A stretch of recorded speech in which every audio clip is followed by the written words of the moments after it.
we've asked a few times about Mason Mount and Matthias de Ligt. What is the situation with them? Because Matthias has not played since last time United played Palace, and Mason scored against Palace, so it's kind of a shared history. Yeah, Mason's getting closer. Really, he's on the grass. He's getting closer, so he's looking to kind of train and being around it pretty soon. So he's getting close. Just had to be patient, really, a little bit, and listen, he's a big player for us, Mace. So looking after him, making sure he's ready, and a big finish to the season. So good news that he's getting really close. Matthias a little bit. He's had a back issue, which is just been a little bit slower to progress. Really, it's something that we've been kind of working through, and he's getting there. He's in the right direction, but as I said, he's just a little bit further behind. So it's one of those things that's disappointing, but it's unfortunately part of football. So we'll get him back when we can. Is there even a remote timescale for him? Because obviously, when he was injured the first time, Ruben said, "Oh, he'll be back like next week," and clearly we're months down the line now. We've got an international break coming up. What? No, it's just the nature of the injury and the kind of issue in the back that it's a difficult one to kind of pin down in some ways, and especially time wise. So he's definitely improving, so that's a good thing, and we're just working towards that. Really, there's not much at this stage that I can give you anymore. Really. Afternoon, Michael. One player you'll be familiar with is Harry Maguire from your previous stint at the club. Just wonder, when you've returned, what kind of player you now see ahead of you, and of course his contract situation. Do the club plan to maybe sit down with him in the near future, just about what his future could look like? Harry's he's an impressive character. You know, he's obviously he's had a great career so far.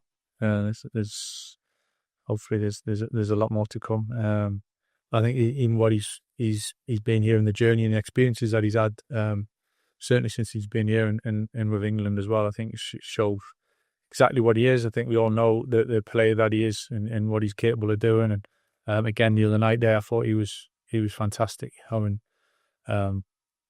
experience helps in that. He certainly, his attributes help in that, and his character. You know, his willingness to put himself out there, and he's really impressive at age, and he's been really important for us. Saw in a recent interview with your goalkeeper, Larmans, he was talking about one of the reasons why he feels there's been an upturn in form is the clarity of the messaging that's coming through to the players. Can you give us an insight into how you go about making sure that you convey to each player what it is you want from them?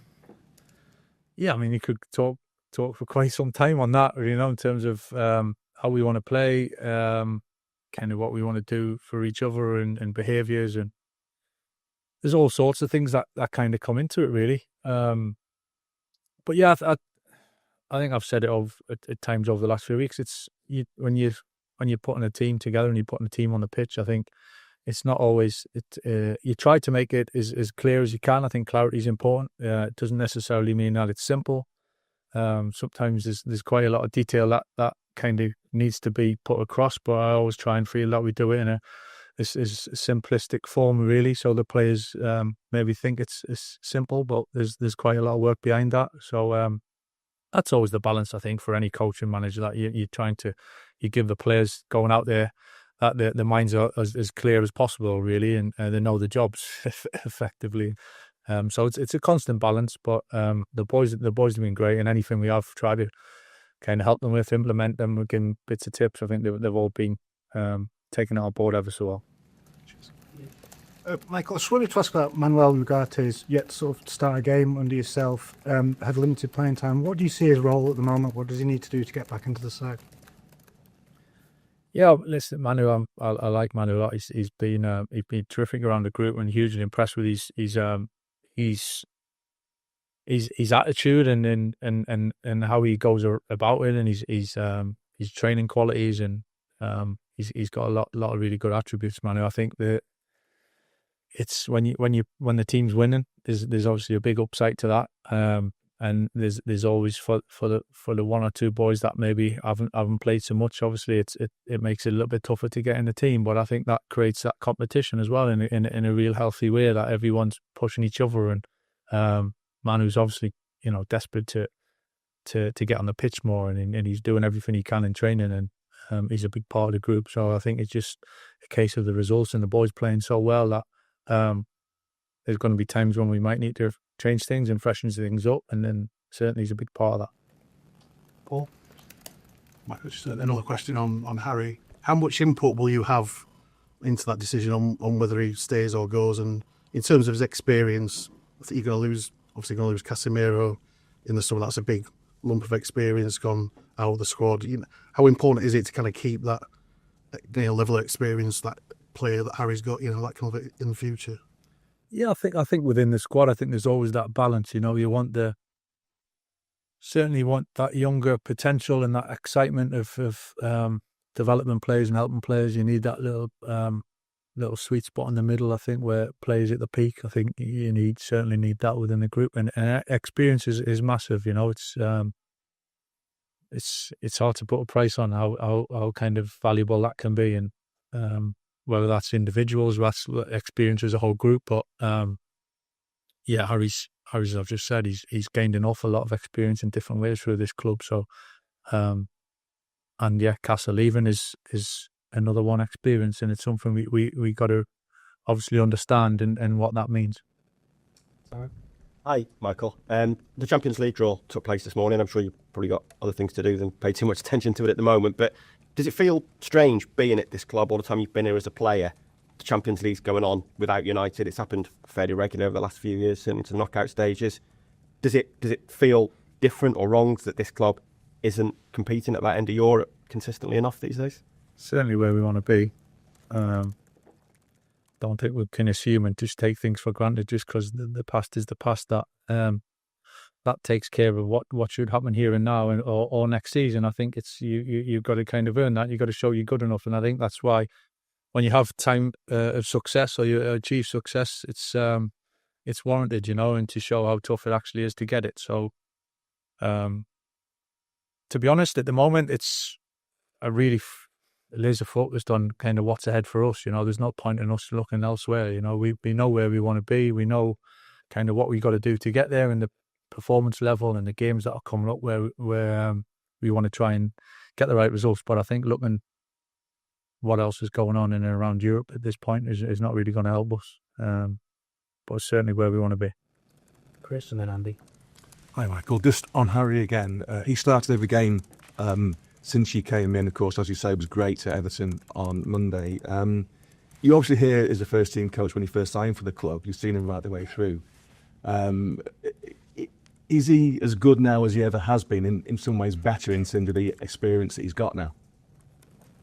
There's a case. I think it's. I think as your career goes, and just touching on it there, I think when you're a young player, everything's fresh and everything's new, and you're kind of fearless, and there's not many scars there, so you kind of is full of excitement. You get to your kind of peak years, which kind of where you're at, and you feel good, and everything's there. But there's obviously you've had a few ups and downs along the way, and then I think you start getting towards the later times, and experience that you've gained then makes you a better player, or should make you a better player from learning from that. And I think we've seen that with Harry's performances of late, really, of what he's brought to the team, and he's been so important as well as many others. But so I think that's where experience is important to use it. I certainly felt it when I was playing that. It was 30, 31, 32. That probably was my best years, really, of just being at that sweet spot of being able to do it physically still, but using the kind of experiences to know what's coming, and probably seen a bit of everything by that stage, so it's not a surprise. Andy? Hi, Michael. What's your thought process in choosing the same or very similar team week after week? Is it because you're winning? Is it because there's not as many games as you would hope for with the team being in Europe? Does that present difficulties with the players who are not getting in? How are you managing this? Yeah, it's definitely something we're aware of. I think it's when, we've just had quite a big break before the last game. And, when there's a lot more games, I think, in terms of squad and being rotations or having to change things for physical reasons or game to game. I think that comes into play. It's for the challenge of managing the group. Listen, there's huge positives to it, and the results we've had in playing well, winning games mostly. I think that's the huge positive. But there's certainly a big awareness from me and the staff of how important everybody is in the group, and it's something that we do have to manage. So there's a balance to it, but there's definitely a big positive to the fact that we're in a good run of form. And even though sometimes it's the same plays on the pitch, I think game to game we've changed things, we've tweaked things. Some of the front players have played in different positions. Luke, for instance, has played in different roles when we're in possession, so it doesn't necessarily mean it's copy and paste and we go again. But there's certainly a feeling of trying to keep the momentum as best as we can as well. Hi, Michael. Can I just ask about Ben? There's been quite a few calls for him to start after his goal-scoring record off the bench. But is there an argument for why break up a winning formula when can you leave a player of his ability on the bench and, in like a Solskjaer role, anything like a super sub? And what does it say about the character that he is that he can come on and make as much an impact as he has? I just think the whole thing is a real positive, to be honest. I think it's certainly not a decision that is a one that I look to in a negative way or anything like that. As I said, we're playing well as a team. We've been winning games, and I'm still not getting carried away and thinking that just carries on. But certainly within the group and the forward players have scored a good number of goals so far. And Ben's been so good, in so many ways for us. And it's really not a drama, believe it or not. For what kind of how people see it, it's not a drama, and I think it just shows the qualities Ben's got for what he's produced over the last few weeks. And if and when he starts the next game or the one after, I think it's it is what it is, But he's doing so many good things as well as the team that if it's a good position for us to be in. Catherine. Hi, Michael. Your front three in the false nine system hasn't paid off against Everton and West Ham in recent weeks. Is that going to prompt a change this week for Šeško to come in? And why is that? Why hasn't it been as successful against teams like West Ham and Everton? I don't think we've played a false nine, to be honest. I think Brian's played up high on the last line for a lot of the time. So it's just, as I've just said there, I think we've played similar players, but we've played in different ways.